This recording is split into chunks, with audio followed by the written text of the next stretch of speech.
What's up, traders? Anthony Crudele here, and welcome to this week's episode of Develop Your Edge. In today's show, we're going to go over some tweets I put out this week about mental edge and a lot about my edge and execution. And thank you to all of you that sent me a bunch of questions about these tweets. Keep them coming. And in my final thoughts, I'm going to go over what else? Nasdaq and gold. Been talking a lot about Nasdaq and gold lately. And speaking of gold, if you want to learn more about gold, because a question I always get is, should I trade gold futures or a gold ETF? Everybody knows where I stand. It's always gold futures. So go to activetrader.cmegroup.com, find gold on there and everything you need to know about gold futures. All right, traders, let's go over those tweets. First off, a shout out to all the traders that sent me questions on Instagram and Twitter. Today, we're going to use some of the questions that I recently got on Twitter. First, here's a tweet I put out just the other day. Simple rules I use for execution. If the price action is favoring the buy side, and I want to be long, prepare to get in at the top and above the top of my execution range. If I'm looking to get short, wait until we're in the execution range and look to get in as close to my stop as possible. This is one of my most important rules for my strategy. And it actually goes vice versa for the short side as well. If the price action is favoring the short side, you can't see that, but I also tweeted about that as well. And a question I got from 8 Ticks, love the handle by the way, a video would be great for this if you'd be so generous. This is difficult to understand in a tweet. So for you 8 Ticks, let's go to the charts. All right. Busy day in Nasdaq today as we record here on Friday. Price action is which way? It's down, right? And even prior to this, I pulled up a 5-minute chart on TradeStation, and I want to show you something that is, like I said, this is going to be one of the most important rules for my execution. Market is coming below. Actually, let me move the chart here just a little bit over so you can see this. Now, I pulled up a moving average just to show you this, and this was really right as we opened this morning on the Nasdaq. We were just above a moving average, just above my resistance, so the pink is my resistance. And then the market moved lower. Now, right? If you're looking to get short the Nasdaq, the price action out of the gates was short. I know this is super short term. You could use this for longer term charts or whatever, but for this example purposes, price action was down. Nasdaq then comes up, and look what happens. My resistance right here, don't know the exact price of it at this time, was maybe, let's call it 11,110. All right, and that moving average was just above that.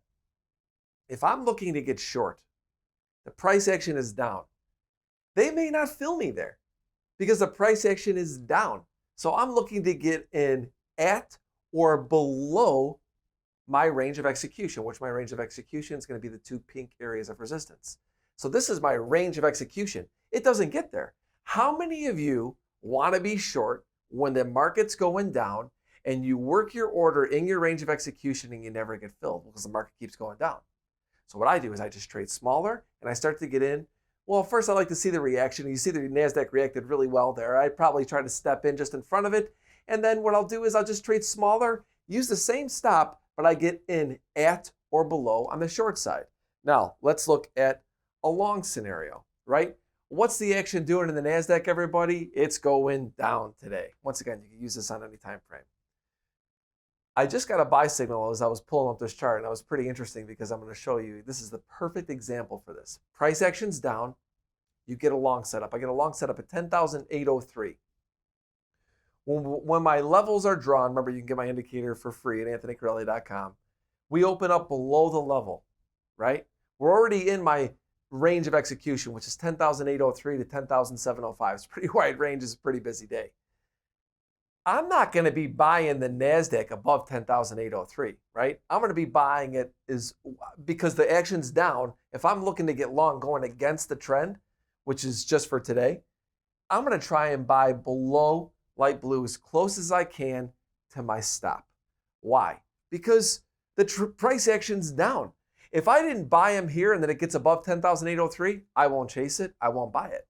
I wait for it to get below my level. Because why? Because the slippage right now is to the downside. Price action's lower, buy at or below. And like I said, this goes vice versa for longs or shorts. Watch the price action And that's just a simple rule I use for execution.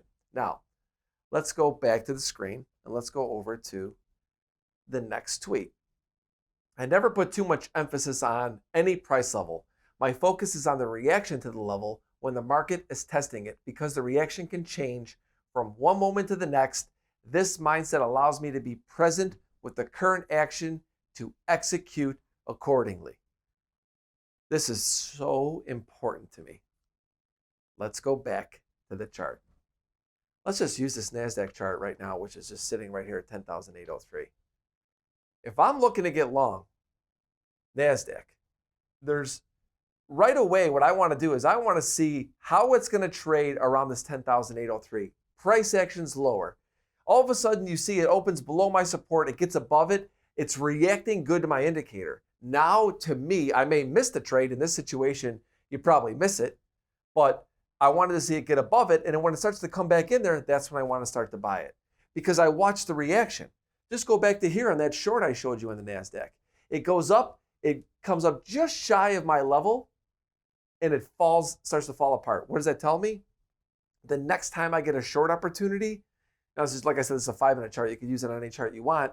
I'm going to look to see how it reacts. If it reacts really quick off of my level, on a down day to the short side, I might step in right away. Because let's face it, we never know if we're going to, how a market is going to react at a level until we see it, right? It's not support until it is support. It's not resistance until it is resistance. I don't care what my indicators say going into it. I want to see the reactions. So when I see them, then I am on alert. Okay, it's reacting well to my resistance. Oh, it actually reacted well to my buy. Sometimes you miss them, sometimes you get them, but the key is to wait for the reactions. This is, I also got some questions on this. This is a very important aspect of what I do. I think actually these are some of the questions that I actually had. And somebody was asking me a question about it, and I said this was a self-taught moment I had with myself early in my career when I was an over trader, trading every level I had regardless of the reaction. Let's just take a moment here. It's like, if you have a support and resistance level, just think about it. Are you going to trade every single one every single time? That was me. And then I said, that just doesn't work, right? And I'm explaining a little bit more why. And I had, regardless of the reaction, and was spinning my wheels because I'm buying support, I'm selling resistance. Didn't matter what the day was doing. I was just trading. I just love to be in. I finally realized I don't need to be in when a market hits my level. I need to watch it, then trade accordingly. You learn so much from just watching the market and how it reacts to your level. That will tell you exactly how you need to execute it. Remember, nothing works all the time, right? So if you have a strategy and you already know that, I mean, like for myself, 50% of the time, on average, I'm wrong. Actually, a little bit more than that when I look at my stats. So how do I make money? Well, because the times I'm right, I take advantage of them, right? So if you know going into it, it's going to be a 50% chance that the area works, why don't you wait to see how it reacts so you could now take the odds a little bit more in your favor? This is extremely important. And I'm an over trader right now. How many times will you attempt to trade one idea? Many times I take 3 small losses, wiping out any gains I get on the one winner. And my winners are usually only 2 times my risk. So I'm basically just churning my account. This is from SB ESPN. SB, I get it. But this is why I explained that a little bit about, you're going to be wrong 50% of the time, right? So when you watch the reaction, you now are going to eliminate some of those 50% wrong times, maybe not entirely, right? But you're going to take some of those down to a little bit higher probability of a win rate versus just going in every single time at a level, regardless of what's happening. And you said, the other thing you were saying was, how many times will I attempt to trade one idea? Well, I have a risk per trade. In a down market, let's go back to the chart. In a down market, okay, let's move this because the Nasdaq is moving over here. How many times am I going to try a long in a market that's just trending straight down that day? Once. That's it. How many times am I going to try shorts? A bunch of times. I might, if I get to resistance up here in the Nasdaq and it hits it and maybe it stops me out, It gets back below it, I might get in again because I'm going with everything that's happening that day. Now, I know that the day could change and we could go back up, but it's got to prove it to me first. So when the price action is going in the direction of the trade, I'll trade it multiple times. I don't have an exact number, and it's just going to be dependent on how, if I got a full position on in the short and it stopped me out and I lost a full risk on the trade, well, now I have to really look at my day and say, where am I at for the day? Do I want to continue to go and continue to put risk on? If it's a small position, I didn't add to it, I got stopped out. I mean, there's just all sorts of different variables. But primarily what I try to think is when I'm going with the market for that day, today specifically for the Nasdaq, as we're here on a Friday, it's a busy day to the downside. I'm going to keep trying shorts as long as they're within my risk per trade and my risk per day, as many times as it takes, to be quite honest with you. In the longs, I'm going to be very cautious until I start to see multiple longs holding. Then maybe the trend has shifted. Then maybe I go back to trying that multiple times. Next, Independo. Anthony Crudele, question for you. Anthony, if you get time to answer, how do you deal with the problem of greed and not being happy when you achieved your nut on any given day? Man, it's such a great question, right? Because let's face it, I actually went through this week. Let me share a quick story with you. So I talked a little bit about in a tweet how I screwed up my execution for the day. My homework was perfect. I was long gold. I traded a little bit of Nasdaq and S&P as well, but I'm going to use the gold as the example. Gold, I'm long it. It starts to rally. My target's not too far away. I press the gas a little bit. I added to it because I'm thinking to myself, if this works, I'm done for the day, right? Made that mistake. Well, actually, it wasn't just about that, but it was also about trying to press it a little bit into trying to get, because I thought I was going to get to the final target. Didn't work out. Screwed myself up. Ended up scratching the trade, losing on some. Took a really great starting position and ruined it. And what I looked at, when I look back at that day, and this feeds right into what you're asking me. You can't force what the market is ever going to give you. I've learned to be very much okay with what the market gives me. And you're going to make this mistake, no question, right? You're going to get greedy because you want to get your nut. You want to get to a number where you feel good about leaving. But you also have to know that you have to think long term. And in the short term, this day may not be the day that you get your number, but there might be a bunch of days following that you get well beyond your number. So you really can't think about that.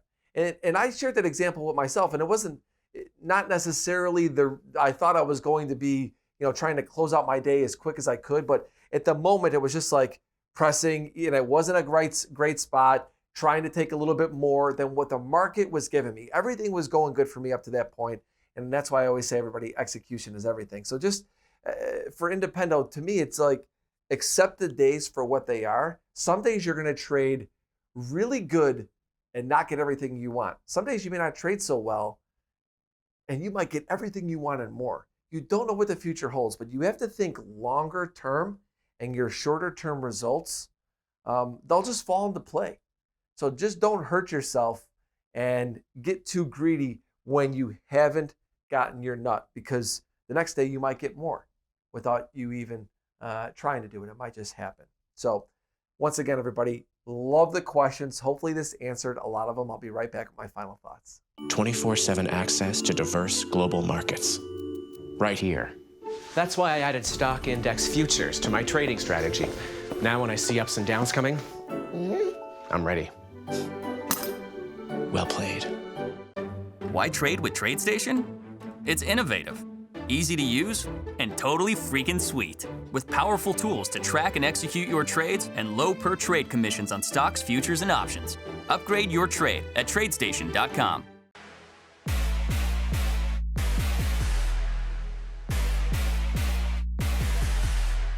Final thoughts for today, traders. Let's just go right to the charts. Pulled up a Nasdaq daily here. Been talking a lot about the Nasdaq lately. I've been swing position trading it, and it's really just obviously been a focus point for all traders in the market this year because it led the rally, and maybe now it's going to lead a break. So that's what I want to talk about here today. Last week, I talked about how this area was extremely important to me, this 11,018 area. We had the 50-day moving average, and I said, look, if we hold there, we can go back up to 546. We did, and then we came right off of it. What did I say earlier? Watch the reactions to your levels. When I saw it hit this area up in here and came right off of it, then it gets below the 50-day moving average. I'm not trading off of it, but it hits it and comes right off of it. What is that telling us? It doesn't matter what your strategy is. When the market responds to it, specifically how the Nasdaq responded today in the last several days, last several weeks, the support, it responded well. The resistance, things are working. I like to see that. That helps me with my execution. Now, we take it down to where we are right now. We're below there. That tells me what? We're failing to hold support. Intraday today, when we break that, I'm going to take it down to the 60-minute of the Nasdaq real quick here. Actually, let me go back to the 5-minute. Let's go back to it. When we broke 11,018, right, this morning, right in this area right here, the Nasdaq really started to escalate selling. It goes back to, why am I showing you this? Well, because the reaction, my daily, my bigger picture charts are always going to supersede my shorter term. So once I saw that was failing to hold and they couldn't get back above it, all of a sudden, all bets are off to the downside, and we saw a downside, pretty decent downside day in the Nasdaq. And this just all comes down to watching the reaction. It's going to be very hesitant to taking longs when they're below your big picture daily stuff. So that's just my thoughts. And as of what I think for Nasdaq going forward, right now that we're below that area, to me, we're not near support or resistance. We could drift lower. We could snap right back up. It's wait and see mode for me right now in Nasdaq. And I pulled up gold, and actually, let me go to the daily. I've been long gold for so long.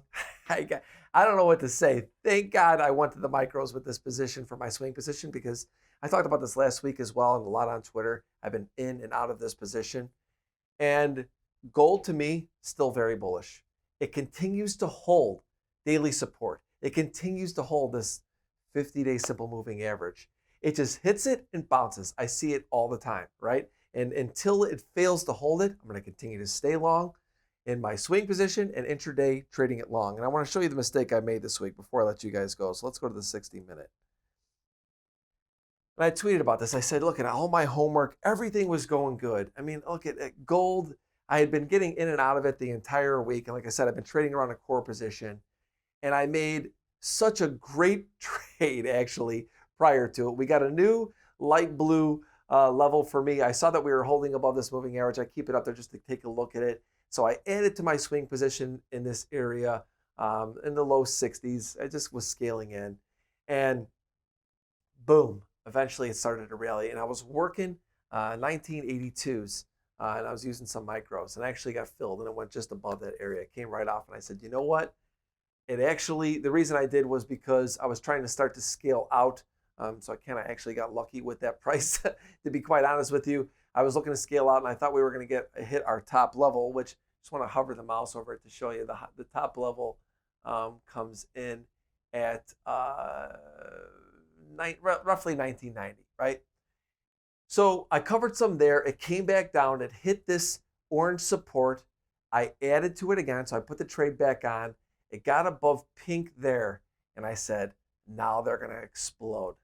I added to it there, and the market just took it over. Basically gave back my whole gains for the day, and really kind of, it was obviously upsetting. Then I got stopped out of my trails, had to wait for a new light blue to get back in, got back into the swing position along again because I'm using the 60-minute to manage it. But I just want to share this with you because it's like, that's why I always say execution is everything. My plan was really good. And this one little time where I think it's going to go, I thought it was going to run up to 1990 when it crossed this pink level. It just didn't happen. It came right back in my face. And I think that's important to share with that because it was like, here's a day where I just really did everything right getting up to it. And as fast as everything went right, as fast as everything went wrong, regrouped, waited for my next long setup, got back in here, worked the 62s on my level to cover. Remember, you can get my indicator at anthonycrudele.com for free. and I covered some in there and still sitting on some, and we'll be sitting on them through the weekend. So that's just my thoughts and process. And what do I say every week? I'm not telling you what to think. I'm teaching you how I think. Remember, everybody, if you have any questions or comments, please put them down below. You could also follow me on Twitter at Anthony Crudele. And don't forget to check out Instagram, Anthony C. Crudele. That's a wrap for today. See you next week.